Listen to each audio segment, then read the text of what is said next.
Jackdaw and Baghdad are making us experience Samsara, and the Underdoggs are legitimately wearing the colour purple. I'm Van Connor. And I'm Adam Ball, and this is Off Screen, your 7-day guide to everything movies. Oh.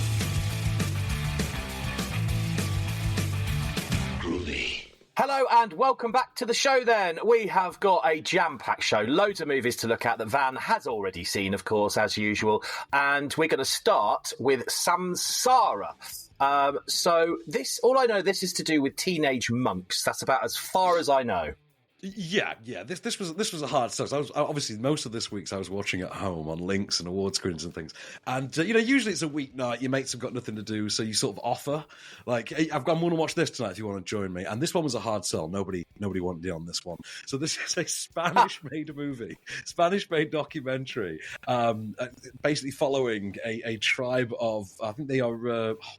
It's from Laos, Cambodia, the Cambodian teenage monks, as you point out, just partly exploring their lives, their day-to-day lives, and what it is that got them into, got them into the practice, but also taking in the ambience around them. It's an art film as much as it is this documentary, and it's Loe Patino, I think his name is, who has done this kind of thing before, uses very antiquated styles of filming and stitching these things together.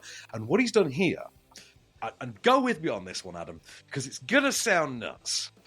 He has made the first piece of art house cinema that you watch with your eyes closed. And isn't that just a podcast? That is this, isn't it? In theory, it is a podcast. No, but it is actually properly baked into the text. Comes up on screen, tells you that what you're about to go through is a sensory experience. It's not designed to be visually taken. It's about the ambience. It's about drinking it in. Now, complete with that 15-minute sensory auditory experience. It's a pretty terrific art piece, and the little bits you get with the monks themselves chatting and just interviewing, very verite, held back, very over the shoulder kind of thing from a distance. That's all actually quite interesting. There's this really immersing use of colour and transition through. I'm not an art critic, just FYI. You know me. I'm not someone that goes to a lot of art exhibits. Come on. I know. Yeah, come on. I'm more the TGI Fridays guy here. There's an interesting use of colour and transition and how one can beget the other and aid and basically make seamless cuts through one another. I thought that was really effectively explored.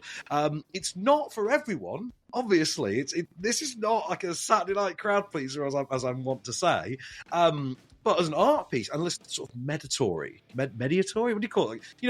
Meditation, meditatory, yeah. I think it's sort of meditatory experience. It's sort of just a mediation on religious discipline. It's second to none. I can't think of another movie that does it quite this well. But it's a short list. You know what I mean? I'm just thinking, what did they do at the premiere? Did they let you watch it with your feet being massaged with someone fanning you, to give you that extra sensual kind of feeling while you're watching it? That would be a treat, wouldn't it? That'd be the thing. That'd be the thing you want. So this is just something to just let wash over you, I suppose, and enjoy the experience rather than have too much in your mind as to what to expect. I think very much that, yes. I think very much that, and an experience rather than a film. Don't go into this. There's no real narrative to it, so to speak, but it is just a sort of mediation on religious disciplines, I say. Okay, well, that's out in cinemas from today, Samsara, if you want to make the experience and drink it in yourself. Let's move on to our next movie then, Jackdaw. So I think this is about motocross, isn't it? It is and it isn't. Okay, so... Okay. Right. I'm just trying to look up the name of the director. It's written and directed by Jamie Childs. Okay, it's I think, an Irish set action thriller about a former motocross champion, played by Oliver Jackson Cohen, who I think Daryl Morris pointed out to me a couple of years ago during a review of The Invisible Man, the Blumhouse Invisible Man. I think he pointed out that Oliver Jackson Cohen was from Hollyoaks and was therefore after my time. But Daryl still watches Hollyoaks, bless him. I mean... He's hanging in there like a trooper. You know Daryl as well, I think. And so this stars him. He's the former motocross champion who has come out of serving time, has stashed loot away from the big bad he was serving, has some sort of betrayal with prior to having gone inside, and finds himself under the gun when his younger disabled brother is then kidnapped. And the movie basically just wants to be Drive. I've got a clip for you. Have a listen. very much is the kind of tone they're aiming for, but don't necessarily achieve. Sal's offered me money to do with pick up. Do that for me, and I'll leave something nice for you and your little brother. And Jack, let's just leave our old baggage at the door. There's no money here, Silas. Snake. I'm keeping it until you give me the money. Maybe he should have just done as he was told and left my property where he's supposed to. I think you should put it back. It's not that easy. He's taking my brother. I mean, it sounds great as far as the trailer goes. Obviously, you don't think it's up to scratch. This week, I think it's this week or this month, marks the 20th anniversary of the release of the movie Torque. Did you ever see Torque? Torque? From 2000? No.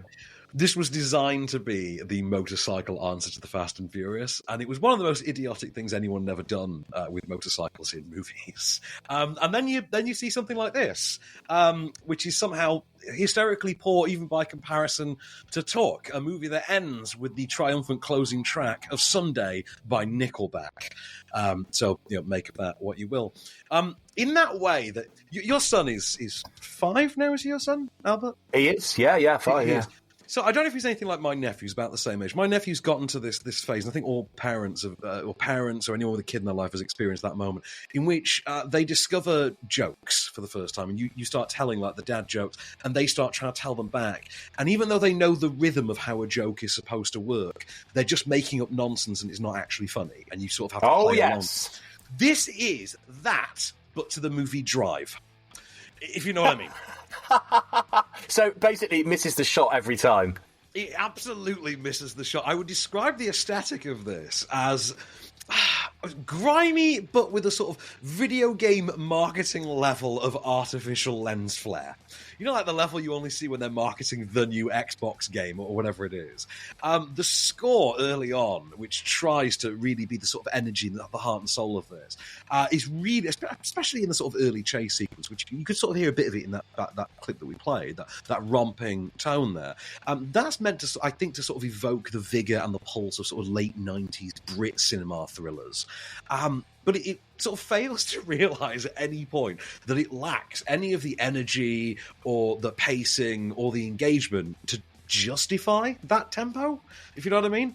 I can see what the style is meant to be, but it just doesn't quite get there, both visually and on the page. It kind of lacks definition. I mean, like someone turned the definition dial down on the visual. It's quite insane at times. There's no charisma in your lead, and as far as the acting front goes, the thing I'll say is at least they had the common public service and decency to shoot Jenna Coleman and every scene that Jenna Coleman is in the only way that you should shoot a scene with Jenna Coleman in, which is as sexily as possible. There's nothing engaging enough here to warrant anybody's time.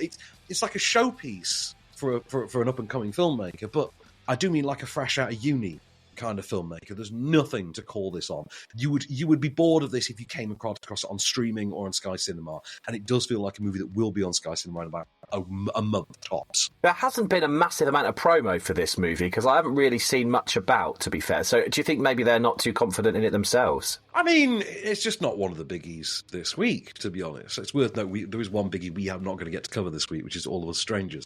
But there are two sort of awards caliber biggies, even though they've both been snubbed. Awards caliber biggies out this week, and this is quite a cheap and cheerful sort of British-Irish kind of production. It's not really got any major stars to it. Its biggest name is Jenna Coleman, and is she really a known commodity outside of Doctor Who?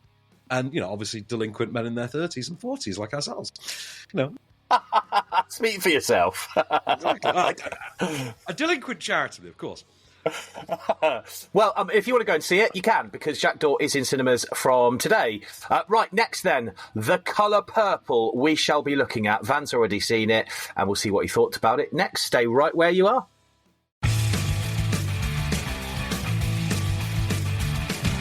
Hello and welcome back to the show. Right, we've still got 3 movies to talk about, and we're going to start now with The Colour Purple. So I can be honest about this. I have seen 0 about this online. I've seen nothing. I know nothing. So sell it to me, Van, if you want to, of course. I will be really honest. I'm shocked that you know nothing about this and there isn't marketing everywhere for it, because I genuinely would have thought, sight unseen, a year ago, when we were sort of predicting what was going to come out when and what was going to be what could be the potential awards winners and nominees and things like that, I would have thought that a film adaptation of the stage musical adaptation of The Colour Purple in 2023/24 would have been the biggest game in town. It would have been like sweeping the Academy with 14 nominations and all this.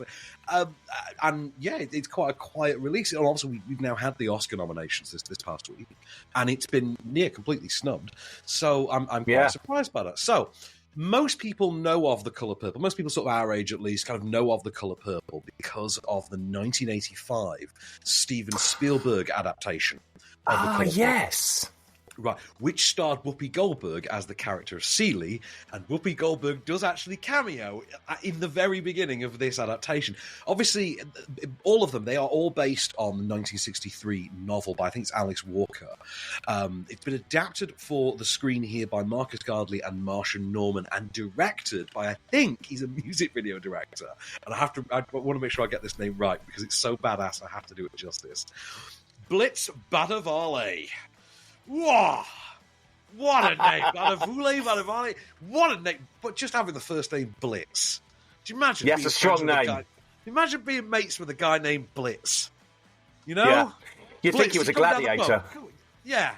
Unless you are, a star on Gladiators, just being named Blitz. Oh man, I'm gonna call up the guys. I'm gonna go down the pub. I'll get Steve. I'll get Blitz. It's just. Wow. Anyway, Brilliant. I'm getting off topic. So, all adapted from, that then, has been adapted as the stage musical, which starred two of the stars of this movie, Fantasia and Danielle Brooks from Orange is the New Black. Fantasia is sort of a pop star in her own right, made her name on American Idol. Not a show I really follow the winners of, to be honest. I think Mandy Moore was on it at some point. I was about it. Oh, Mandy Moore? Not Mandy Moore, the other one. Kelly Clarkson. Why do I get those two confused? Don't know why I get those two confused. Anyway, so the story in every iteration it essentially follows Celie. She grows up in Georgia in initially 1909 in a story that we will take time jumps through, going across about 40 to 50 years, give or take. She has a sister that she's very close to named Nettie. They live in their father's house, like I say, in rural Georgia. They have an abusive father who has, abused Celie, has impregnated her and then taken away the babies twice. At this point, she's basically just a teenager, and she is forced off into a marriage with Mr., played by Coleman Domingo, who then in turn is abusive entirely in his own different way and puts her through hell. And it is about the lives of these disparate women who start to come together, this family that starts to form out of all of the abused women of this story, how they come together and go through the decades that follow, how they discover empowerment and enlightenment and effectively standing up and making a name for themselves in the face of these oppressors, particularly in that time and that place. And in order to really sell you on the vibe this is going for, because remember, this is a musical, have a listen to the 2023/24 version of The Colour Purple. Don't keep me waiting. You keep your head held high, just like Mom taught us. Whatever I say, go. You got to stand up. Hell no. There's gonna be some changes made. This ain't me. Hush. We need to look like we belong. It's time to see the world. Hell no. Hell no. Oh, Miss Celie, you look good. I love it. That sounds absolutely incredible. Yeah, sounds good, doesn't it? Right, it actually is pretty good. And as I say, I'm shocked this wasn't actually a bigger deal, because, I mean, it feels like pure Oscar bait. I mean, it's a good, very enjoyable movie, but, regardless of that, it does feel like Oscar bait.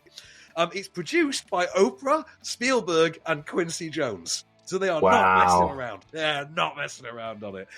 It's a little overstuffed, a little indulgent at times. I think it runs at 2 hours, 21 minutes, which puts it about 15 minutes shorter, funnily enough, than the Spielberg version. I mean, in light of that, you could lose 2 or 3 of the musical numbers, maybe cut down for pace and get to an even 2 hours. I think it'd be a little bit better. But, I mean, I enjoyed it, as I say. What really kills here is that sort of Venn diagram overlap between the direction, the tone of it, and the performances that all the cast members are getting. And it really is that perfect marriage of everything at the right moment, everything in moderation, all exactly when it needs to be. I think it's a really impactful musical. It knows to be, at one point, a grand but gritty, and then at the same time bleak but animated. It runs in these nice little contrasts and juxtapositions. There's a lot of stage magic going on for it. And as a result, you've got a cast who are all kind of very in the musical theatre realm anyway. As I say, 2 of them have been in the stage version of this anyway, which I think is Fantasia and Danielle Brooks. You then got Taraji P. Henson, who just gets one of the best intros ever befitting anyone of her very glam, queen-like stature as Shug. She comes in like a barnstormer. It's a full musical number intro, just great. Like the African-American Ms. Willy Wonka of, 1930s/40s Georgia. And then you've got Coleman Domingo just absolutely having a ball as this incredibly nasty piece of work, Mister. Sidebar, by the way, whoever thought to put Coleman Domingo and Lou Gossett Jr. as father and son in a movie, that is God-level casting, and you have my undying love. That is brilliant. That is that is up there with Lee Majors being Bruce Campbell's dad in Evil Dead. That is just chef's kiss. Nobody let this man or woman pay for a drink. Whoever did that casting, that is tremendous. As I say, you said it sounds good, right? It sounds like an enticing thing, right? Sounds absolutely incredible. And actually, while we've been chatting, I've got the trailer running on my screen on a loop, and I've just been kind of catching little bits. The cinematography in it looks incredible. Yeah, now that's the thing as well, because that is Guillermo del Toro's boy. That's his go-to cinematographer. Dan Laustsen, I think his name is, who did The Shape of Water and things like that. And you wouldn't expect to see him here, but, he's, great visuals, which work in tandem with really great lavish production design, as well as you can see the setting of it really looks the part. Some really incredible, intricate costumes as well that do feel like there's been real thought and care put into them. And the cars. The cars are amazing in it. But I just thought this was a really great, fantastic-looking movie. Just as the impressive costume work, not to be overlooked. A rousing musical. Not, I don't think, a box office rousing box office sort of pleaser. This is not, I think, going to go the way of something like The Greatest Showman. But, oh God, it'll get you. You will get into it. I was sobbing by the end. I will freely admit there were tears at the end. I was sobbing. I was going into this apprehensive. I was leaving this screener to last this week. I didn't, as it turned out. But I really went with it, and I was sobbing by the end of it. I had a great time with it. Like I say, it's not going to be everyone's particular cup of tea. It's a bit overlong, but there's things to love about it. And that song you heard in the trailer, Hell No, by Danielle Brooks, that hell no. Oh wow, what a banger! That's a tune. That's the takeaway. That's the takeaway from this movie. That is what you see Colour Purple for. Absolutely. I would like to see this, actually, based on just that, but also seeing the bits of the trailer and the cars, and like you say. And I actually, watching the trailer on mute at the same time, it does feel like it is the same calibre as The Greatest Showman. It feels it's got the same visual calibre as that, to be honest. Yeah, I mean, obviously, apart the setting, which obviously couldn't be, further apart, although it is set around the same time periods. I think The Great Showman is, it's like the 1910s, and this kind of starts there, but obviously in a very, very different part of the country. I think The Great Showman is mostly New York based? I think Great Showman? Yeah. New York or London? I think it's New York. I haven't seen The Great Showman in a little while, which is odd given my sort of obsession with that, and obviously being the Greatest Showvan as my sort of cosplay outfit of choice. But I think this is one. Put this on. I think you'd really enjoy this. It's a 12A as well, so it's not family friendly, but you can have it on with the kids around. A lot of the violence and the darker elements of it are more implied than outright shown. For instance, the abuse and things like that are sort of off camera kind of things. So bear that in mind that is there, but it's not depicted. It's not actually outright shown. Well, there you go. You can have a family cinema trip to go and see it if you'd like. It's out in cinemas from today, The Colour Purple. Right, we are going to move on to our next movie in a moment, and we are going to look at The Underdoggs. So we'll see what Van thought of that. It's got Snoop Dogg in. We'll see in a minute.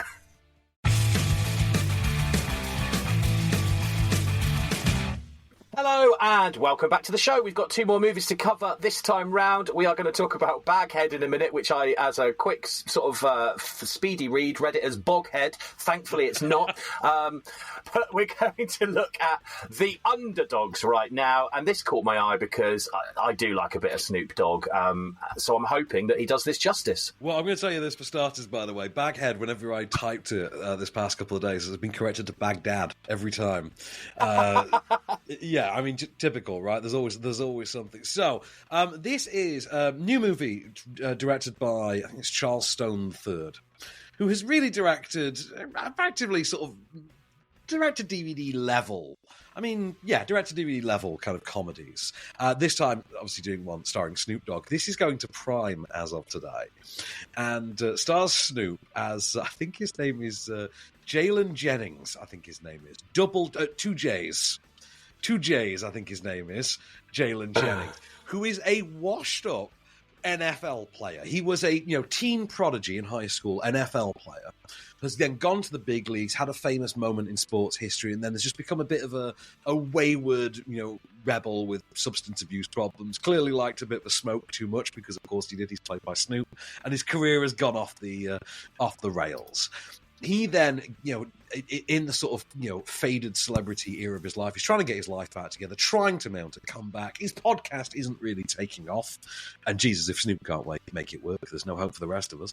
And he gets into a car accident that sees him charged with criminal negligence and sentenced to community service. And before you can say Mighty Ducks, he finds himself serving as the coach of a sort of peewee football team, I think they're called. So like a kind of a 10-year-old boys NFL team. He becomes their washed-up celebrity coach, only to also discover that one of the mums is sort of his faded, forgotten girlfriend from back when he was in high school, played here by Tika Sumpter. That's right, they are implying that Tika Sumpter and Snoop Dogg are the same age. But yeah, I'll tell you about the reality of this clip. You pled guilty to charges of speeding and damage to city property. I'm recommending community service with the Long Beach Recreations Department. I thought I was getting like some Martha Stewart kind of treatment. You too good for the community that raised you. From the depths of the sea, back to the black Snoop Doggy Dogg, I am football legend Jason 2 J's Jennings, your new head coach. Legend. Let me get a picture with y'all real quick for Twitter. Some of y'all gonna get some girlfriends, but this right here. I just really love anything that he's in because I find that he doesn't take himself too seriously. No, and believe me, that's very much a key component of this film. So, first of all, it is straight up Mighty Ducks. There's no dancing around this. It is straight up Mighty Ducks. Even down, it's the same thing. He's sentenced. It was drink driving in Mighty Ducks, and Emilio got sent to the hockey team. Here, it's Snoop Dogg. I think it's criminal negligence. He's sent to pick up dog poop in the park, and then notices the team and realizes he can stage a comeback. Not a criticism to compare it to Mighty Ducks. Believe me, I'm saying that as a compliment. Mighty Ducks, I'm quack, hashtag quack from me every time. I am Mighty Ducks for life. So putting aside the weird Snoop Dogg age thing, or how ridiculous it is to even vaguely begin to buy Snoop as a former NFL player, which is nonsense, right? It's not just me that looks and thinks, what? That's terrible casting. Snoop himself, like you say about knowing to send up his own image, he knows how to have fun with himself. Here, he has learned to discipline the flow of his energy and his timing, his comedic timing, when to go big and when to dial it down, in a way that he hasn't quite mastered before. This shows actual progression in his comedic delivery. Snoop has always been a likable, funny guy, but you are actually starting to buy him as a low-key comedic performer here, which I don't think we ever really did before, outside of maybe his performance as Huggy Bear in 2004's Starsky and Hutch. 20 years old this year, Starsky and Hutch. Wow. I know, right? So how much you like this is really going to be contingent on how much you like Snoop. because it is that kind of macaroni box, back of the pasta packet, instant mix directions kind of underdog sports movie. You know what I mean? Like it's very formulaic, but you are watching Snoop's version of it in the same way that you watch a new version of A Christmas Carol every year or two. You know what I mean? Like you know what you're getting.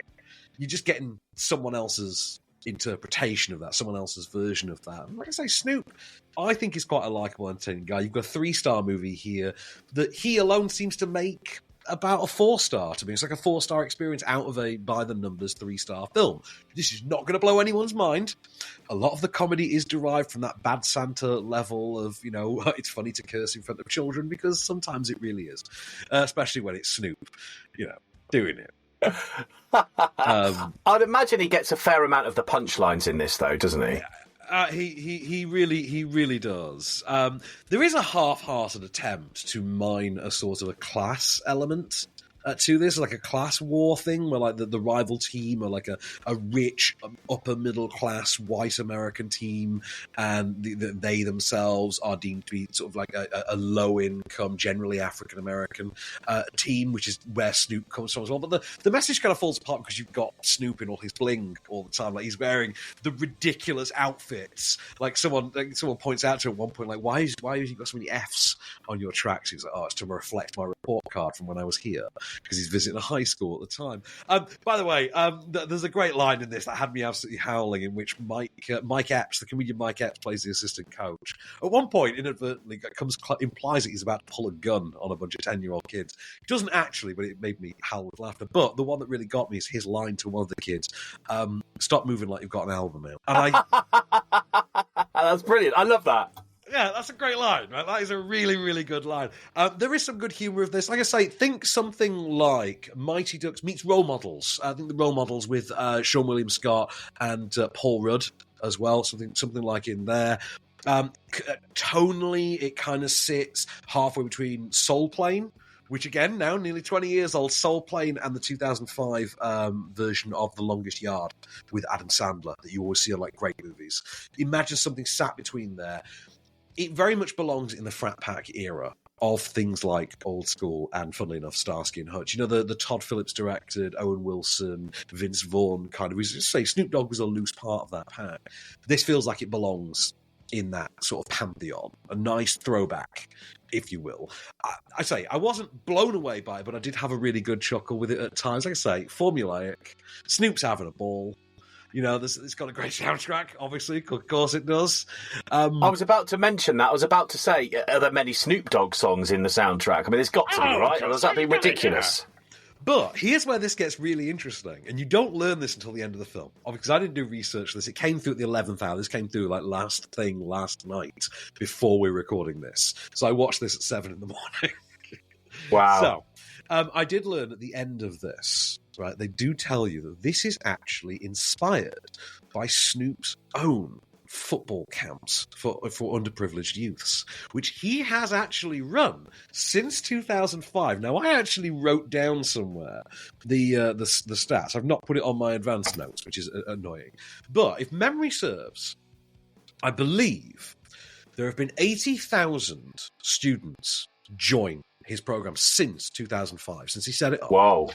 Of those 80,000, 20,000 have gone on to earn college scholarships and college degrees because of the program, by having gotten into football and used it to actually further their education down the line. And of those 20,000, still a further 25 are currently in the NFL. And there is actual footage of Snoop and his involvement with all these kids, showing up to games for different teams that just happen to star players who came from his program, plastered all over the end credits for this. So you can't really hate, even though it's by the numbers, you can't hate on it too much, because it has that, this is actually coming from a good place kind of an element going for it as well, and it really balances it out. I thought this was actually quite sweet, particularly its ending. It's not going to get me sobbing like Colour Purple did, but Snoop's having a blast, and there is a team intro money shot sequence in which he walks in carrying 2 dogs, because there's 2 G's in the team named the Underdoggs.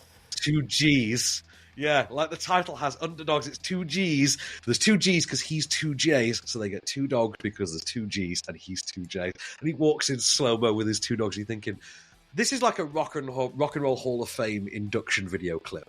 Like, that's one of the clips they're going to play over the induction music when he's in the... I haven't checked. I don't know if Snoop actually is in the Hall of Fame. But if not, this is a clip they'll use. Or, like, for the roast of. Like, one of those, like, great all-time, like, story. This is your life kind of clips. That frame is winding up in there.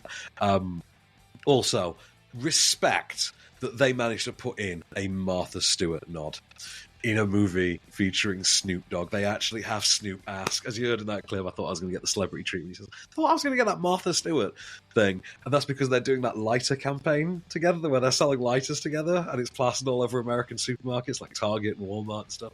I love that. Like, chef's kiss. I love that they have that connection. Good fun.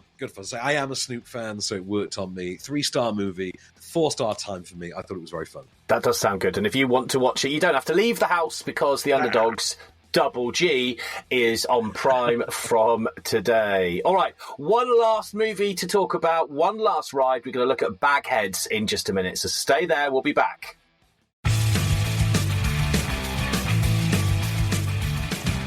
Hello and welcome back then for one last ride. We are going to look at Baghead, which is out in cinemas from today. I will put my hands up to you, Van, and say I have no idea who any of the cast members are. I mean, one or two of them actually are known enough commodities. So this is a new movie from Alberto Corredor, based on, I believe, the short of the same name from 2017. Stars Freya Allen, who I didn't really know either. And she is a young woman who returns to, I want to say Scotland. Scotland. I actually can't tell. It's kind of non-specific. Scotland returns to the homestead when her estranged father passes away. She is the only next of kin, and she inherits his pub. A grand, old, vintage pub covered in cobwebs and mothballs. And no sooner has she arrived... Then she's asked, do you want to sell the place? She decides to keep it on to make a quick few quid, when one night Jeremy Irvin turns up, knocks at her door, and makes a strange request. I will tell you the rest after he explains it in this clip. You the new owner? Oh, my name's Neil. Yeah. What do you want? I want to see her. I'm sorry. I know I should have waited. I should have given you more time. Please, you don't understand. I need to see it. I don't know what you're talking about. It's 2000. Right? What exactly is this for? The woman in the basement. To me, I'm getting almost Saw twists coming out of this. That's how it feels to me. It's nowhere near as fun as a Saw movie. I mean, it starts out initially as a sort of... it starts out as one of those good old-fashioned, you inherited a haunted house kind of movies, but it does give way to this sort of relatively stripped-down, quite pacey, Faustian chiller, like a Faustian bargain kind of a thing going on. See, what Jeremy Irvin's character wants is to communicate with his deceased wife. And the woman in the basement refers to a sort of entity who lives down there, who is the sole responsibility of whoever has inherited this pub.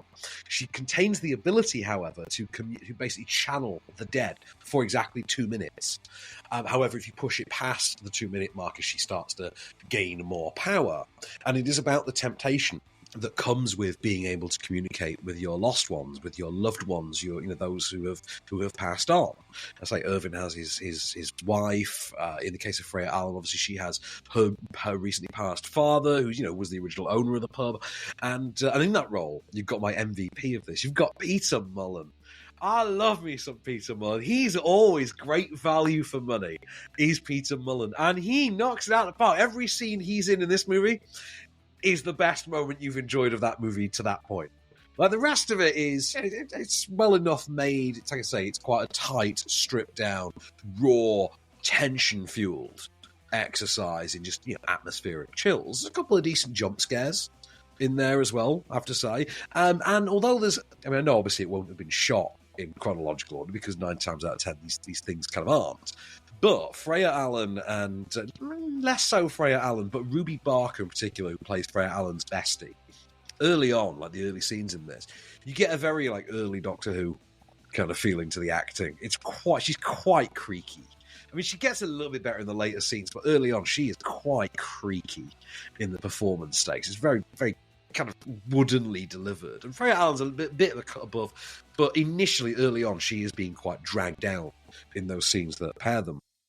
I thought a lot of... Do you remember that film Cobweb we talked about maybe 4 or 5 months ago? Yes. Lizzie Kaplan. Yeah, I thought of that quite a bit with it in terms of how it used the house, used the threat, as it were, and the way that threat is realised. I did find myself thinking a bit of Cobweb. I think Cobweb was a more all-round entertaining movie than this. I think it's quite decently made for the scale of production it is, but I don't think it holds a candle to something of the superior caliber of Cobweb, definitely. But I say, very atmospheric, wonderful use of the sort of production design for this like derelict pub. And I mean, I will say as well, I gave Jeremy Irvin a lot of stick a lot of years ago for being quite drippy in the movie Warhorse in 2011.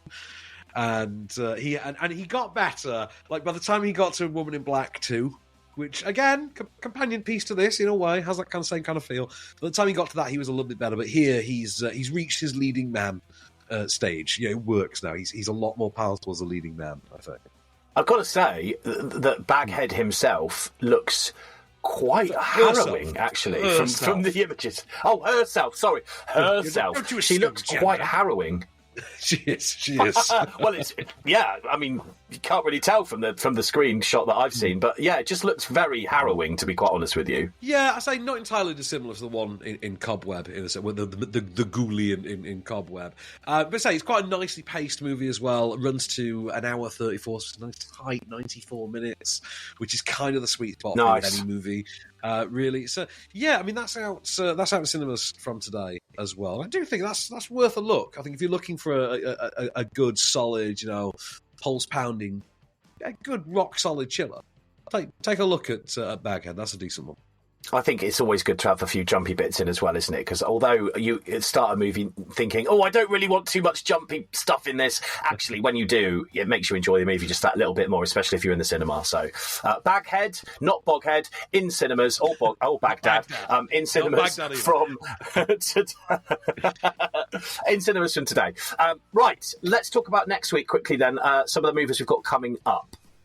So next week we've got Curzon's new one, Dalton's Dream, alongside the new one from Illumination. So the House of Minions are back, and they're bringing us the animated family movie. I think I'm not sure. It's about birds. I'm not sure if it's about ducks. I'm not sure what kind of birds they are, but it's an animated movie with the voice of Kumail Nanjiani. My boy Kumail's back, and it's called Migration. And that is out next week. I'm looking forward to hearing what you and Albert think of that. That strikes me as one you could absolutely watch together because it's very much aimed at the sort of Minions demographic. We've also got Argylle next week, the new movie by Matthew Vaughn, who gave us Kingsman and Kick-Ass, which I believe you might have had a slight dalliance with this, Mr. Bull. Have you had a dalliance with Argylle? Oh, I have indeed. I had a cup of tea with Sam Rockwell earlier in the week, which was a nice little chat because he plays Aidan in this, so he did tell me quite a bit about the movie. Oh, I see. It's just a nice hobnobbing with the stars. Oh, I see like that, isn't it? Oh, okay, fair. So I'll let you know what I think about it if I get to see it. Alongside, although I will add, he forgot the release date when I asked him when it was coming out. He forgot the release date, which I did find quite funny. But I suppose it's different for different countries, isn't it? Well, I mean, to be fair as well, it has been pushed back because of the strike as well. So I mean, there's every chance that he's probably just getting confused at this point because we've had so many release date shifts in the last couple of years that it starts to become a numbers game. We have also got, speaking of numbers game, next week, the much acclaimed at the Oscar nominations this past week, Zone of Interest from Jonathan Glazer. This is the UK entry for Best International Feature. I think it has 5 award nominations as well going on. But Best International Feature, I believe it might be for Best Picture as well. And this is about the Holocaust. This is a Holocaust drama. It's been made by Jonathan Glazer, who I think gave us Under the Skin with ScarJo back in 2014. And last but certainly by no means least, with, I believe, I might be getting this wrong, it's either 7 or 8 awards nominations, the Jeffrey Wright-led movie, and I've been looking forward to this, American Fiction, which is upon us finally this next week. I've been really looking forward to American Fiction. I love Jeffrey Wright. He's always a great performer. Can't wait to see. I mean, this is his time to shine this award season. I've not seen this. I think this is the last Oscar movie I've really got to watch this year. Zone of Interest and American Fiction. Those are my last two to watch for this Academy Awards season, plus the animated movie Nimona. But I will get to see them and review them with you this next week. I cannot wait. Chop, chop. Brilliant. Well, there's loads to talk about next week then. So that is all we've got time for. We shall return next week. Until then, I've been Adam Ball. I've been Van Connor, and we shall return.